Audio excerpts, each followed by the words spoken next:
미군정은 해방 이후 지주제를 완화하고 농민들의 자립을 촉진하기 위해 1947년 일본인이 남기고 간 토지 2780제곱킬로미터를 농민들에게 매각한다. 이는 남한 농지 면적 22,811제곱킬로미터의 12.2%에 해당하는 면적이다. 미군정이 일본인 소유의 토지를 빠르게 매각한 데에는 몇 가지 중요한 이유가 있다. 미군정은 우선 지주제에 대한 반감으로 사회적 불안이 커지자 일본인 소유의 토지를 매각하여 농민들에게 소유권을 부여함으로써 정치적 안정을 도모한다. 농민들이 자기 토지를 소유하게 되면 더 큰 동기부여를 받아 농업 생산성을 높여 자급자족 경제를 강화하고 식량 문제를 해결할 수 있다. 또한 북한이 1946년 3월 토지개혁을 이미 실행하자 미군정은 공산주의의 확산을 방지하기 위해 농민들에게 토지를 빠르게 매각한다. 북조선 임시인민위원회는 토지 및 농지개혁이 토지, 상한선을 오정보로 하여 무상몰수와 무상분배를 실시한 바 있다.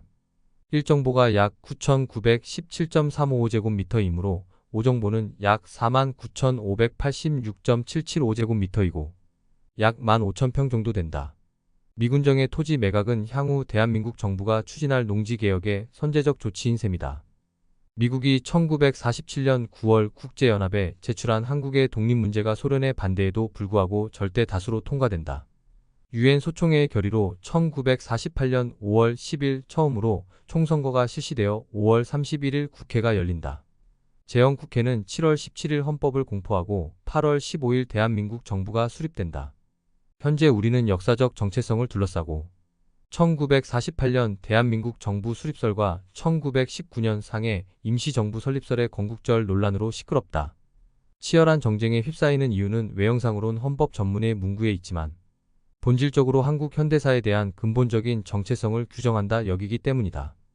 시오니즘의 아버지 테오도르 헤르츠는 유대국가를 출판하여 시오니즘을 드러낸 바 있다.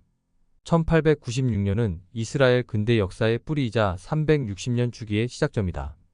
합성 아세톤의 발견으로 영국 해군과 육군의 탄약 공급에 중요한 기여를 한 하임 바이츠만은 1948년 5월 14일 팔레스타인 지역에 이스라엘을 세운다. 1919년과 1948년은 대한민국 360년 주기 제1기의 봄에 해당된다. 봄은 거의 죽어가다가 다시 살아나는 소생의 계절로 스스로를 단련하는 때이다.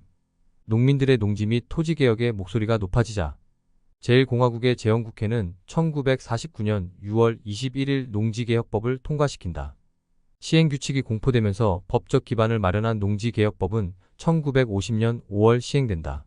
미군정의 귀속 농지 매각대와 마찬가지로 해당 경지의 현소자긴에게 우선적으로 불하하도록 하고 농지 소유 상한선을 3정보와 거주지로부터 8km 이내라는 제한을 둔다. 3정보는 29,752.065제곱미터이고 9,019.12평수에 해당된다. 1년 소출의 1.5배를 매각지가로 산정하여 매년 소출의 30%씩 5년간 균등 상환하도록 한다. 즉 5년간 매년 소출의 30%씩 균등 상환하면 매각지의 계산이 완료된다. 농지개혁법의 시행으로 농업 생산성이 향상되자 자영농들은 자녀의 교육 투자에 적극적으로 나선다.